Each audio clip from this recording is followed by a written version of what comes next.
El Señor esté con ustedes. Con tu espíritu. Proclamación de la buena nueva de Jesucristo según San Lucas.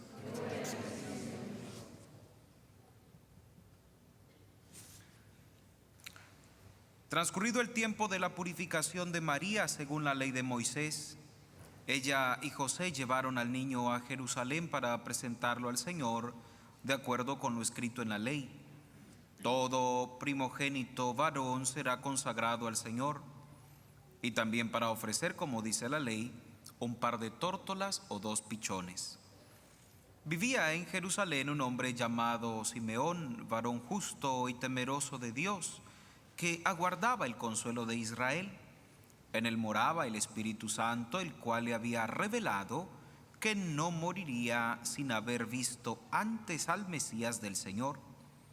Movido por el Espíritu, fue al templo, y cuando José y María entraban con el niño Jesús para cumplir con lo prescrito por la ley, Simeón lo tomó en brazos y bendijo a Dios diciendo: Señor, ya puedes dejar morir en paz a tu siervo según lo que me habías prometido, porque mis ojos han visto a tu Salvador, al que has preparado para bien de todos los pueblos, luz que alumbra a las naciones y gloria de tu pueblo Israel. El padre y la madre del niño estaban admirados de semejantes palabras. Simeón los bendijo, y a María, la madre de Jesús, le anunció: este niño ha sido puesto para ruina y resurgimiento de muchos en Israel, como signo que provocará contradicción, para que queden al descubierto los pensamientos de todos los corazones. Y a ti una espada te atravesará el alma. Había también una profetisa, Ana, hija de Fanuel, de la tribu de Aser. Era una mujer muy anciana. De joven había vivido 7 años casada y tenía ya 84 años de edad. No se apartaba del templo ni de día ni de noche, sirviendo a Dios con ayunos y oraciones. Ana se acercó en aquel momento dando gracias a Dios y hablando del niño a todos los que aguardaban la liberación de Israel. Y cumpliendo todo lo que prescribía la ley del Señor, se volvieron a Galilea, a su ciudad Nazaret. El niño iba creciendo y fortaleciéndose, se llenaba de sabiduría, y la gracia de Dios estaba con él. Palabra del Señor. Gloria a ti, Señor Jesús. Tengan la bondad de sentarse unos minutitos, queridos hermanos.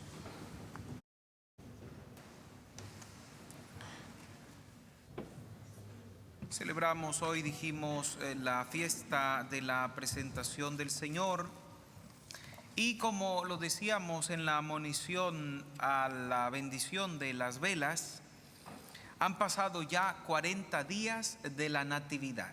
40 días, o sea, a los 40 días el niño es presentado en el templo. Así como acostumbramos en nuestra familia, ¿verdad?, presentar a los niños a los 40 días en el templo. Esto era un poco el tema de la purificación, un tema de la purificación, eran tema de normas judías. La purificación de la mujer, la purificación del niño que ahora ha nacido. Pero la purificación también tiene un tono bastante interesante, porque ciertamente cuando nosotros vamos a repasar toda la liturgia de la palabra de este domingo, en la primera lectura escuchamos que el profeta está dando una respuesta al pueblo. ¿Cuál fue la respuesta que le dio al pueblo? Que va a llegar el Salvador. Y es una respuesta que llena profundamente de esperanza al pueblo. Lo llena de esperanza.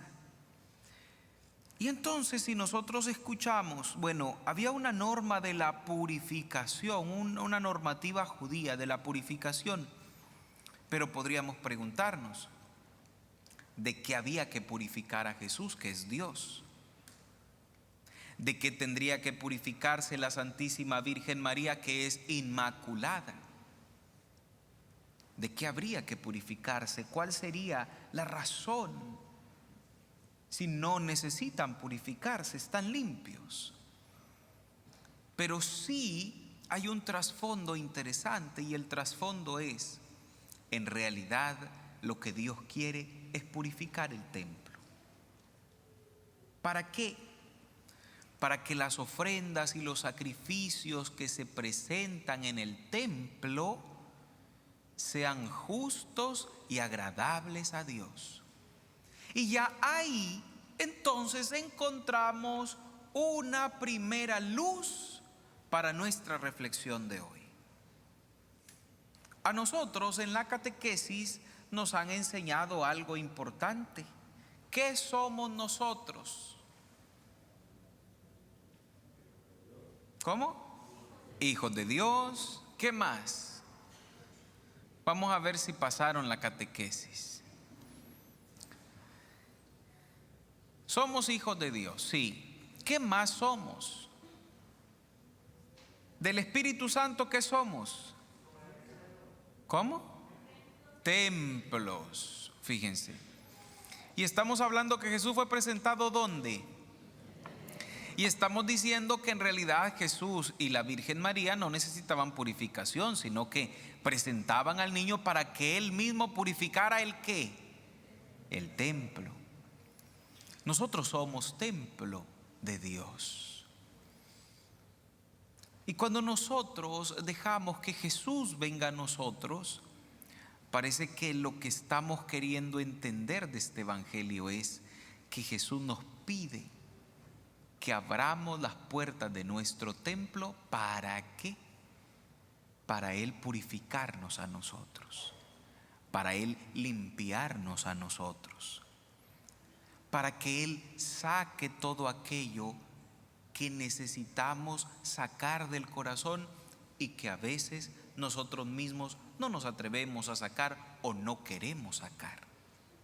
Pero si le abrimos la puerta del corazón de nuestro templo a Dios y le damos la oportunidad de que Él haga algo en nosotros, Él lo limpiará, Él lo purificará, Él hará algo nuevo en nosotros. Hacemos un recorrido interesante y comenzamos por ahí.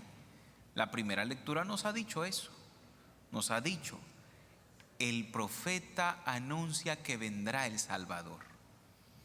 Y eso ya es un signo de esperanza para el pueblo. Ya es un signo de esperanza.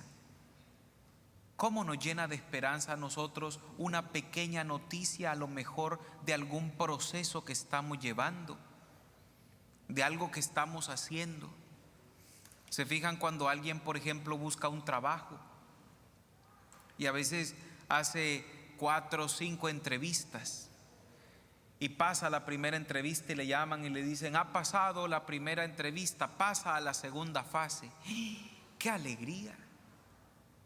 Es una pequeña noticia, uno ve un poco más cerca ese trabajo, pero apenas es una pequeña noticia. Imagínense Malaquías en qué tiempo dijo: va a llegar el Salvador, y la gente se llenó de esperanza, y esa gente se murió con la esperanza. Pero ahí iba la esperanza, porque les habían dicho: va a llegar el Salvador. Entonces, ahora, la segunda lectura que hemos proclamado nos hace un recordatorio muy importante.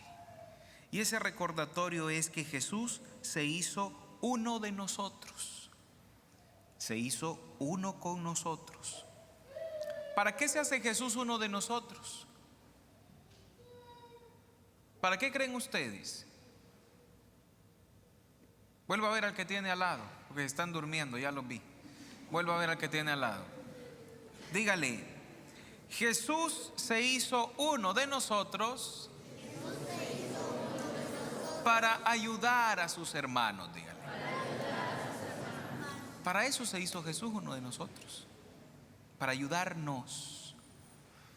¿Se acuerdan ustedes que en el Evangelio Jesús dice: vengan a mí los que van cansados y agobiados, y yo los aliviaré? ¿Qué es lo que quiere Jesús? aliviar nuestras cargas.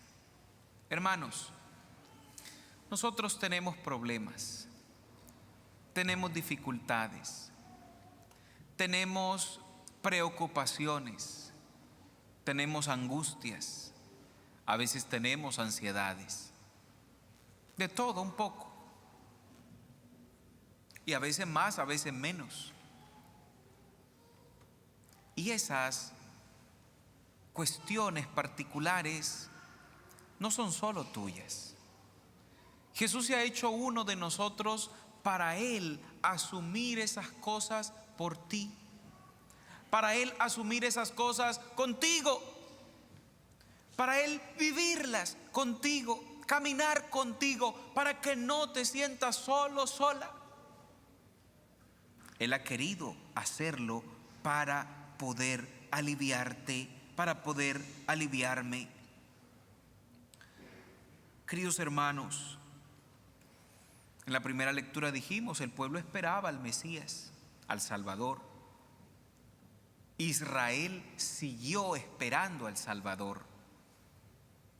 ¿Quiénes fueron los únicos que reconocieron al Salvador cuando es presentado en el templo?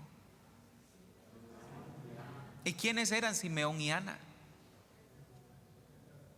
Profetas.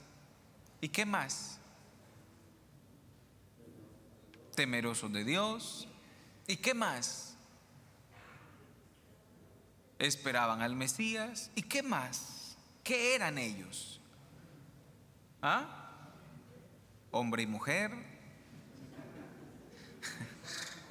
Personas como nosotros. Vuelvo a ver al que tiene al lado. Dígale, eran viejitos, dígale. Sí. Eran ya adultos mayores, eran personas de avanzada edad. Y el niño que estaban presentando, ¿cuánto tenía de nacido? 40 días.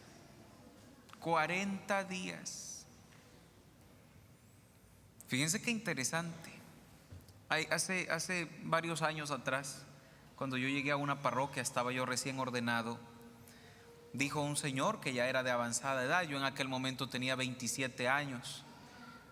Y aquel señor, hace poco, hace un par de años atrás. ¿Y por qué les da risa? Si es cierto.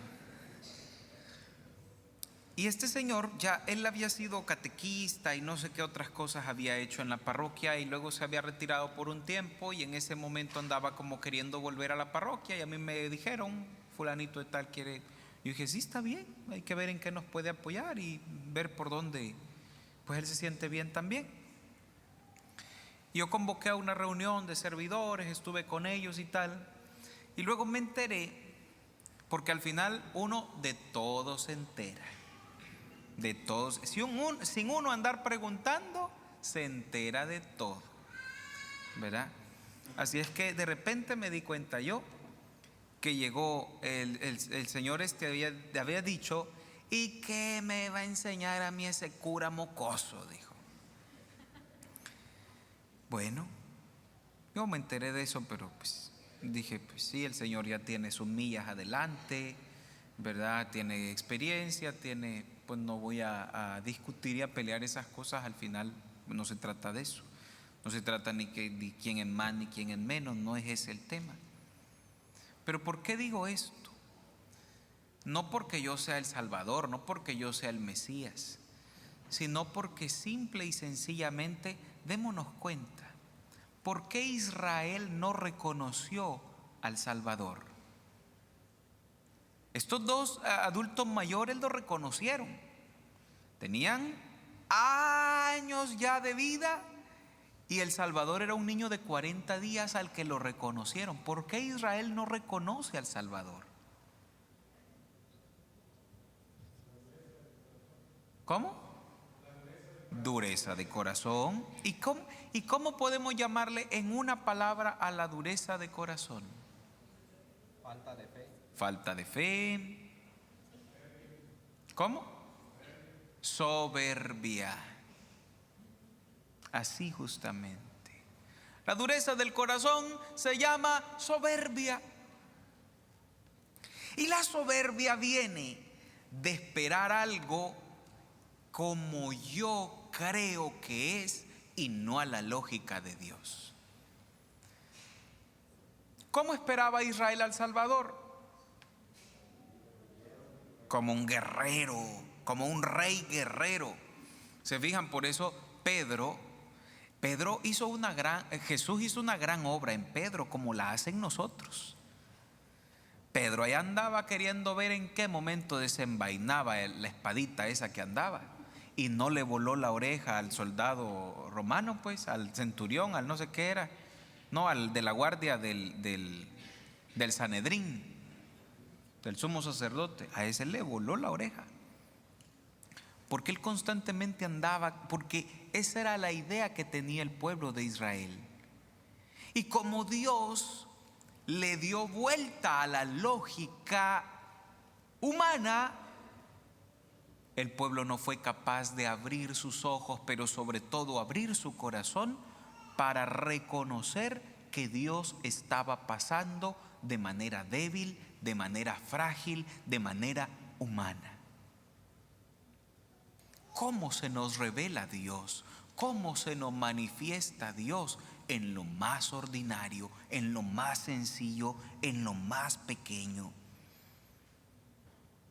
Entonces, Simeón dice: luz que alumbra a las naciones y gloria de tu pueblo Israel. Ahora ya puedes dejar a tu siervo morirse en paz, porque mis ojos han visto a tu Salvador, a quien has presentado ante todos los pueblos, luz para alumbrar a las naciones y gloria de tu pueblo Israel. Es el cántico evangélico que rezamos los consagrados en la oración de las completas, en la noche, antes de dormir. Cántico evangélico. Porque en la noche uno se dispone a que, por si ya no amanece, ahora, Señor, puedes dejar a tu siervo irse en paz. Entonces es esta parte pequeña que a veces no sabemos reconocer. Hoy hemos bendecido las velas. ¿Qué son las velas? Luz. Pero, queridos hermanos, hoy no se trata solo de llevar una vela bendita. Vuelva a ver al que tiene al lado. Dígale: hoy se trata de que tú seas una vela bendita. Dígale. ¿Se fija? Jesús es la luz que ilumina a todo hombre, a toda mujer. Jesús te ilumina a ti y a mí, pero Jesús quiere que también tú ilumines a los que están a tu alrededor. Ese es el reto.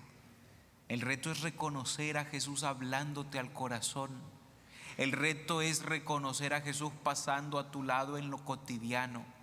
El reto es reconocer a Jesús caminando contigo en tus dificultades, en tus angustias, en tus pruebas, en tus obstáculos, en tus miedos, porque eso es lo que se convierte en tiniebla en nuestro corazón. Y Jesús, que es la luz, puede iluminar todas las tinieblas, es decir, disipar la oscuridad e iluminar con su claridad.